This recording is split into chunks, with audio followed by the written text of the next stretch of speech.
Welcome, one and all. It's the XP Billionaires podcast. Our discussion of RPGs continues and has been going on for a very long time now. I hope you've been keeping track, but if not, well, welcome to the show. I'm Ray Fegram, and here with me I have Irene Rogue and Sky Knight. Irene, how are you doing today?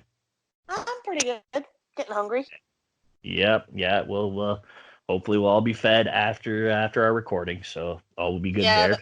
That's what I've told myself. It's like you can eat after you've done your homework. Right, that's right. All right. Hey, Sky, how are you doing today? Oh, I'm good. Excellent. Okay. So welcome to part 2 of our discussions about games and whether or not they stand the test of time. In our last episode, we talked about RPGs that did actually withstand the test of time and are still wholly enjoyable even today. As for this week, we're going to take a complete 180 and we're going to discuss the games or even the mechanics in RPGs that have not aged as well as they could have. So we're going to use the same format we used last week. If you haven't want to listen to last week's episode, definitely check that out before starting with this one, or you can just listen to it after, whichever order works best for you. But definitely listen to both of them because I think we got a lot of good stuff to talk about in both of them. We're going to use the same format we used in the last episode, like I was saying, basically games that were made before the year 2000 or pre-PlayStation 2 era, unless you can really, really justify it. Now, standard disclaimer before we get into this. Now, while we are going to technically be talking negatively about some of these games, that does not mean these games are inherently bad. You should definitely give them a try, if you haven't already, but we are not talking about hating a game. We're not saying it's a bad game. But these are some of the mechanics or just something is about them that could have been improved or even just, it's just basically the time they were made. So, yeah, and I'll say we might like these games because we played them at the time. However, if you listen to what we're saying and this would be a deal breaker for you, it's fine. It's still it's like if you don't want to play them, that's fine. We recommend it, but if that's a deal breaker, I'm not gonna hold it against you because some of these mechanics can be pretty obtuse. Oh, of course, but it's just if this is your favorite game, we're blasting. We don't hate the game necessarily. But I mean, we played it long enough for the mechanic to bother us. Well, exactly. Alrighty. Well, we have got a lot to talk about today, so I guess we'll give it a shot, starting with Sky today. So what do you have available that hasn't really aged well? Well, what ages really poorly for me are games that push their graphics engines too hard. And what I mean mostly is the 3D games from the PS1 era. Many of them are just a blurry mess now. It's really hard to figure out what's going on screen. And when you consider the 2D games from that period, well, what they're like for long-term playability, there's no comparison. I don't want to have to squint at the screen to figure out what the many blobs in the environment mean, especially in terms of those games with highly detailed backgrounds. The graphics engines couldn't keep up with it. Yeah, you're better off going with a 3D sprite with a 2D background, but even that presented its own problems. If your 2D background was poorly drawn, it became very difficult to signal where the player was supposed to go. Yeah, and that's, that in particular was a big problem with me in Final Fantasy VII. Yeah, I always turned on the little indicators that said where the doors were. That helped. Yeah, and I did that eventually when somebody told me that existed. But honestly, the fact that you need those, that's a problem. That is ineffective design. And not to say that the environments were necessarily ugly, they were just blurry. And this is a door, this doesn't look like a door, this or a path or whatever you need to aim for. I don't have great eyesight as it is. These games just make it really hard. At very least, during the SNES era, I didn't have to play guessing games. Running up against each edge of the map to see which way I need to go. Mm-hmm. It got really annoying after a while. Yeah, particularly in Final Fantasy VII, where I was just like, where is the exit? And I never really struggled to figure out where the exit was. I don't Well, know. I'm I'm near like I'm quite nearsighted. Yeah, Um, my eyesight's pretty good. I mean, every now and then I would have definitely needed those indicators, but I played with them mostly on, and I was like, oh yeah, I see the path now. But that was well, me. yeah. Well, the thing is, like, I played a huge chunk of the game without those indicators, Ugh. and because I didn't know. I think you have to And press the select button. It never really tells you. yeah, no, exactly. So, when a friend told me, "Oh, yeah, you can just turn on the little red arrows," I was just like, "What?" I have been frustrating myself for God knows how many hours at that point for nothing. Needed a But manual. yeah, I don't know. But like it's not something I was used to ever needing either. Like it wouldn't have even occurred to me to look for that. I think because like my first RPGs were those like 3D sprites on 2D backgrounds, I got really good at figuring it out. So like I cut my teeth on those, right? Yeah. So it never really bothered me that much, but I can see why it would be an issue for people who were not used to that kind of setup. Well, yeah, but it would have been better if they just simplified the backgrounds a little bit. A lot of those environments in Square games were overcomplicated. Like a lot of unnecessary detail that just made the whole thing just go blurry. And And see, I liked the detail. I actually really liked the lavishly detailed environments, but then again, I didn't have eyesight issues, so yeah, I can see why I can see it.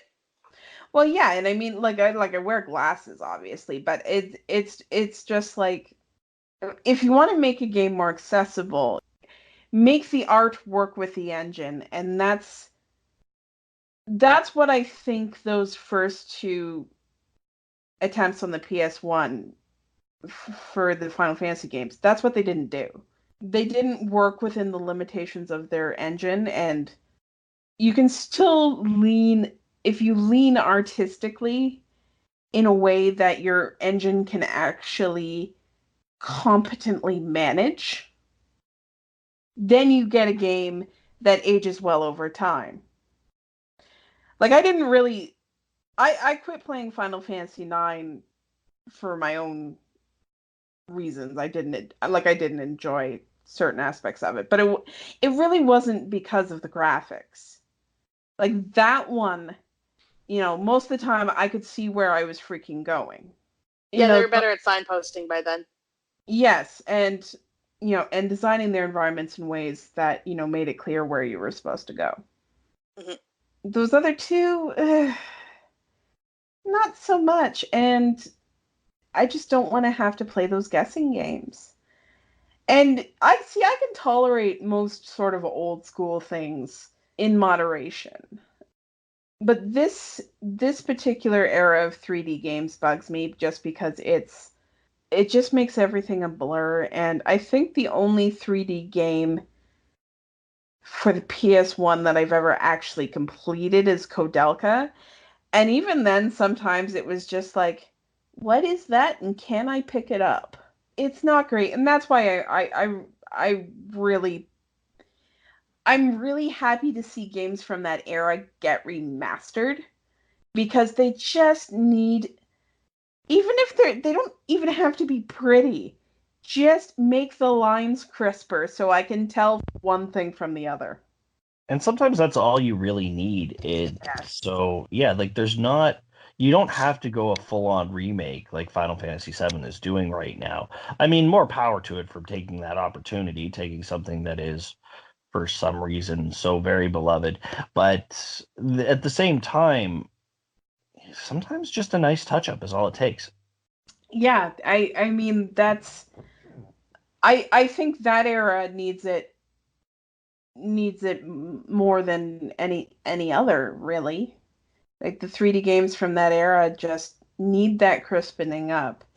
to make them more accessible now, particularly with our HD TVs that these games weren't designed to be displayed on. Yeah. Yeah, I played them initially on like an old analog tube TV, right? So like I got the experience that they were designed for. Yeah, I think I may have played 7 on a tube TV. I can't. I think you did. Yeah, but again, that was the roughest of the PS1 games in terms of graphics and environmental design. So PS1 games. Mhm. Yeah.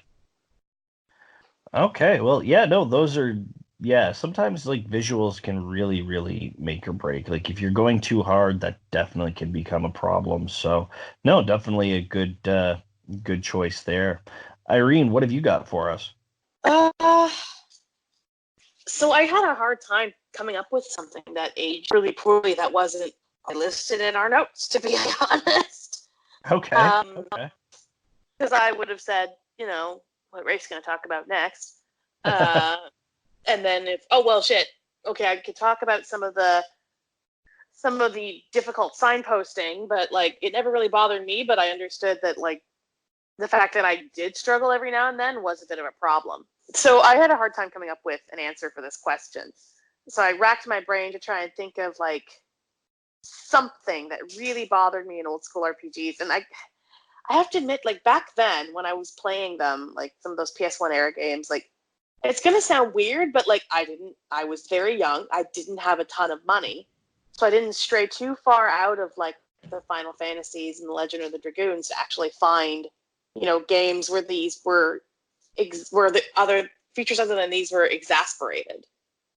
So I think the one thing that's always really bothered me just in terms of UI design, and it's carried through to modern games, and actually started gaining ground, I'd say, in the PS2 era when they were trying to simplify like screens and stuff like that. It's going to sound like really nitpicky and stupid, but not having the max HP fucking displayed. I hate that. I hate it so much. Like, you'll have your MP and your HP displayed on the screen, and it's just your current. Not having the max means I don't know how far down I am on their gauge. And sometimes there's no visual indicator to say like where on that scale of like max and min you are. So like, is 500 a lot? I don't know. What's my maximum? And like, I can never tell. Like, some games I was used to playing, like you could, like Legends of the Dragoon had very consistent damage dealt by attacks. So there were times where I was cutting it extremely close. If I didn't know, like, what my maximum was, it would have made it a little more difficult. And I don't like that UI choice that has somehow persisted into modern games. It wasn't a good thing back then, and it's not a good thing now. I'd like to be able to tell, like, where I am on my scale. Thank you very much. It sounds stupid and nitpicky, but it started to gain prominence. Like, I've been playing Final Fantasy 12 recently, a lot. And it does that, and it bugs me. It bugs me that I have to look from, like, the bottom corner of the screen where all my stats are displayed to, like, wherever the fuck my characters are on the screen to find their little, like, health bar. And, like, sometimes they're not all on the screen because, the camera does, like, janky things and, like, you're up against a wall and it just, like, corners you and you can't see anybody. Like, it's not good. I would rather have some sort of visual indicator as to where I am on that scale. And it started out with, like, oh, well, let's just make our UI more simple, like less numbers. Like, no! If you want to make it less numbers, give me a gauge. Give me something in the same area so I can actually, like, take one look in one spot and know where I am.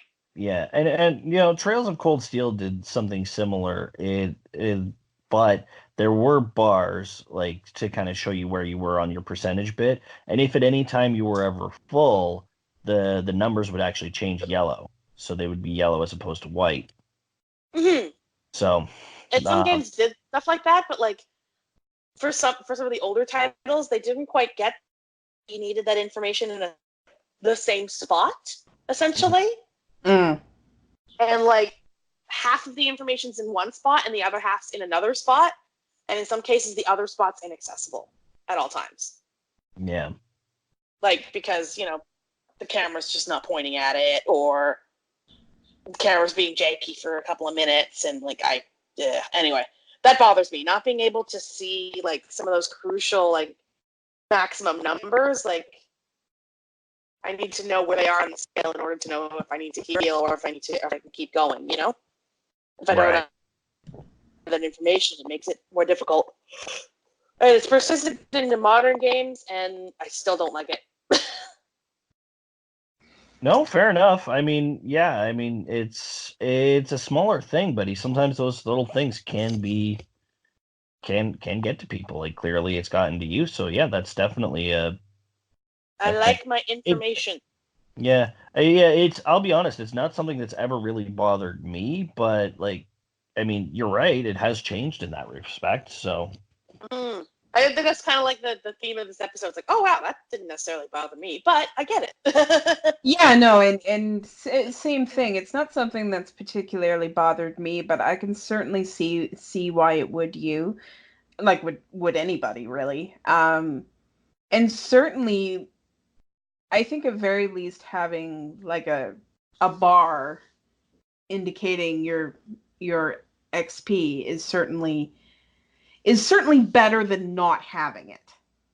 Exactly, and I'd like it to be in a similar spot to where you've displayed all my other stats, so I don't have to look in separate places. Yeah, it's about distribution of information, right? Mm-hmm. And and also working in conjunction with the camera so that you as the player have access to that information at all times. Exactly. Yeah, I certainly understand the need for that.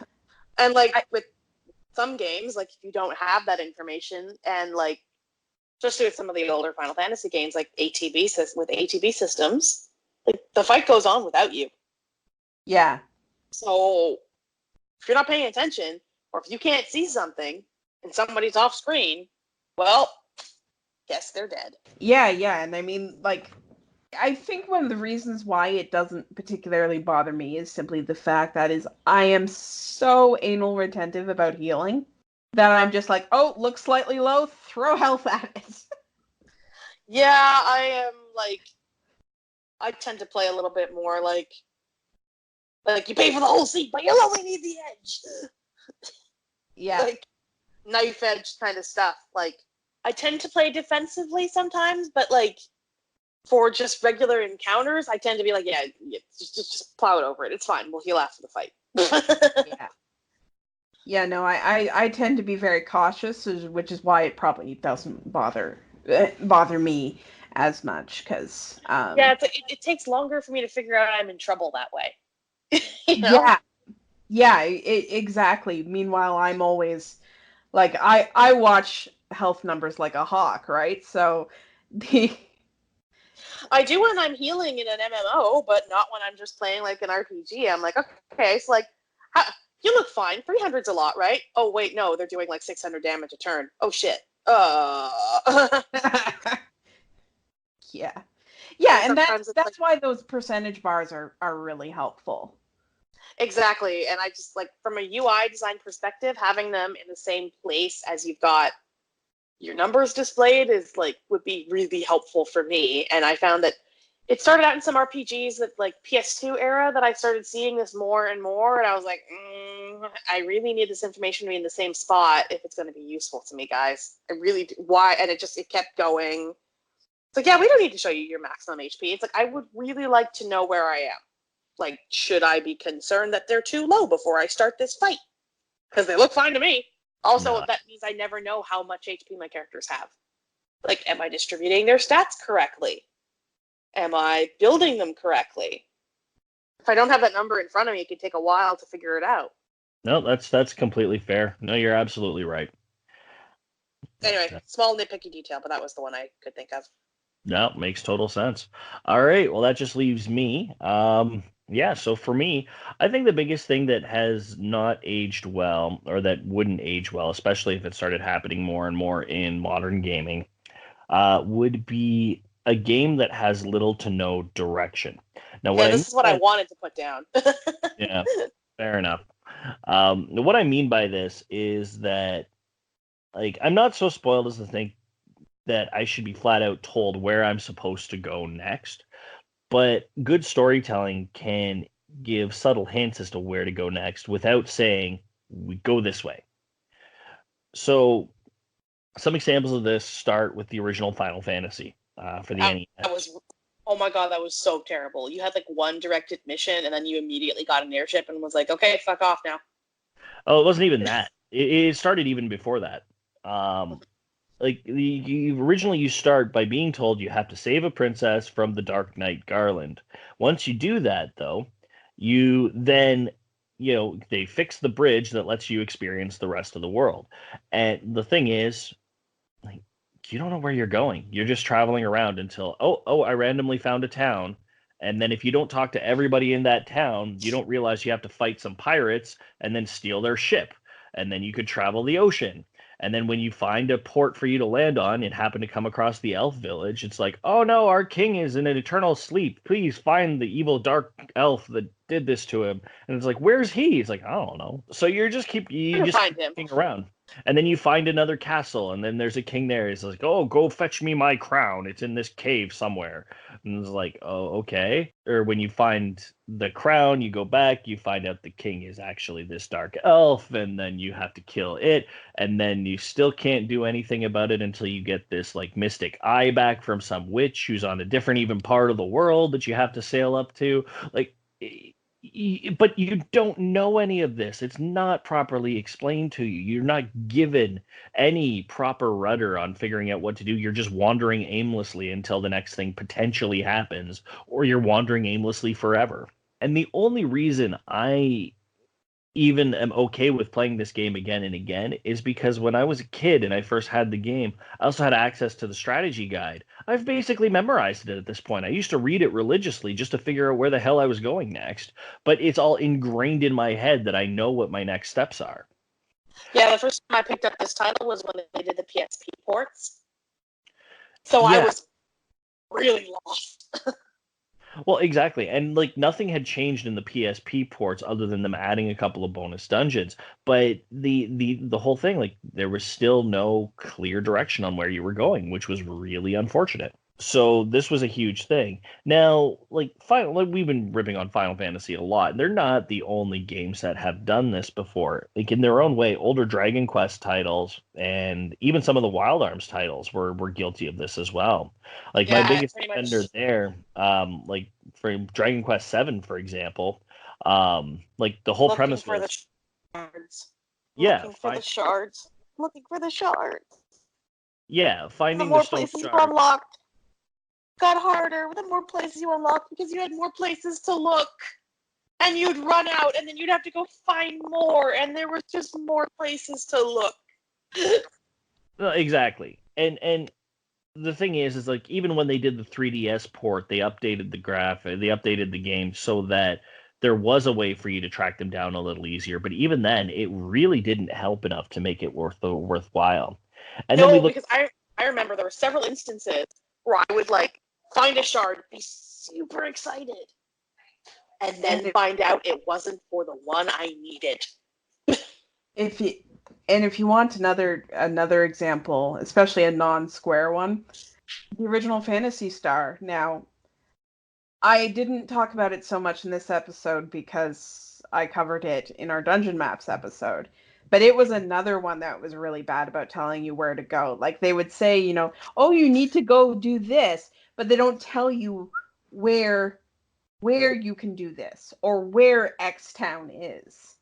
Like I'm just like, give me a cardinal direction at least. Like yeah, and Rafe alluded to it briefly, but every Wild Arms game has a segment in which it's like, oh, we're going to have to just ask around to people in towns to figure out where we're going to go. And by that point, you had unlocked, like, I want to say 10 to 15 towns.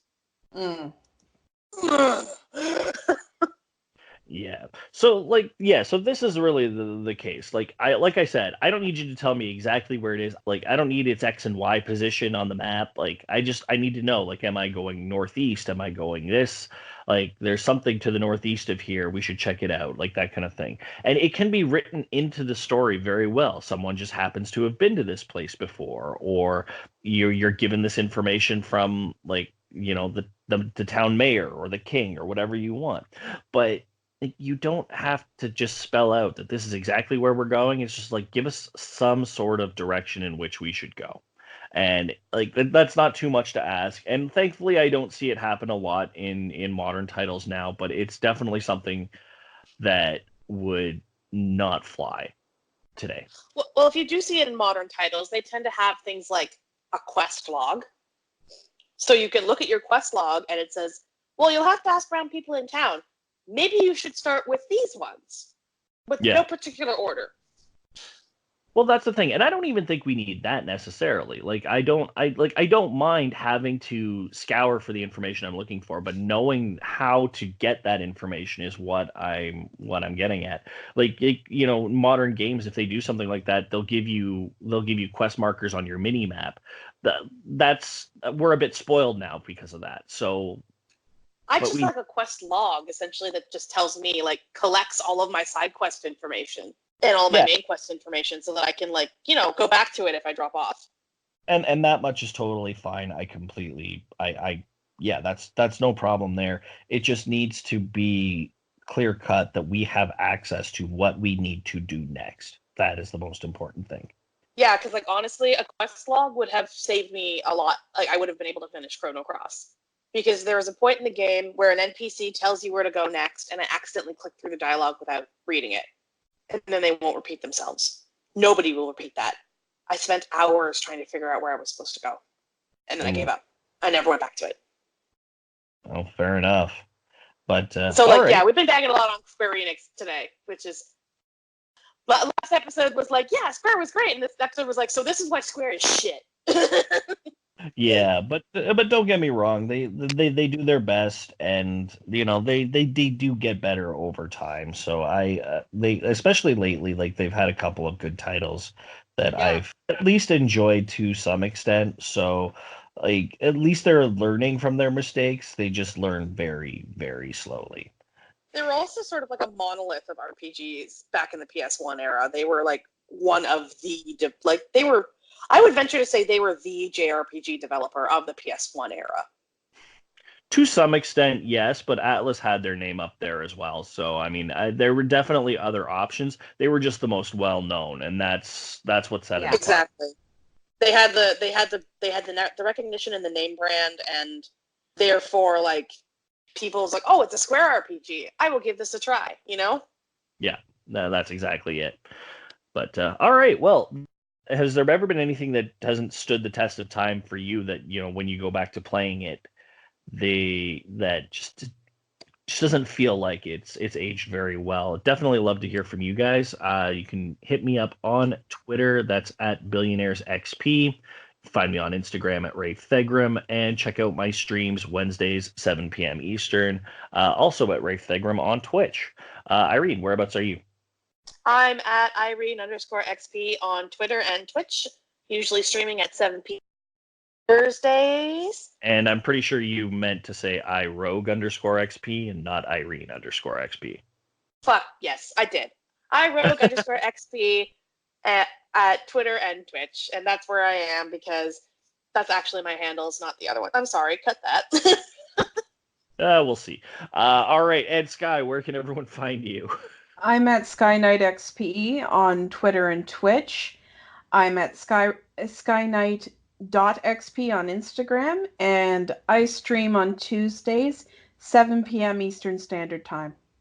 Awesome. And like I tell you guys all the time, we will have a transcript for this episode available 2 days of its release, and that will be courtesy of Hannah Bard, our XP Hobo, and you can find that at xpbillionaires.wordpress.com.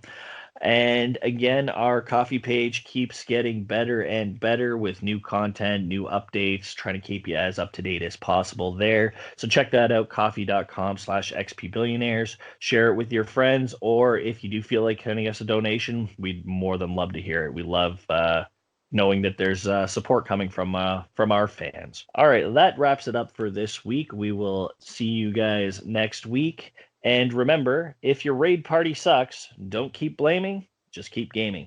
All right, we'll see you next time. Bye. Bye-bye.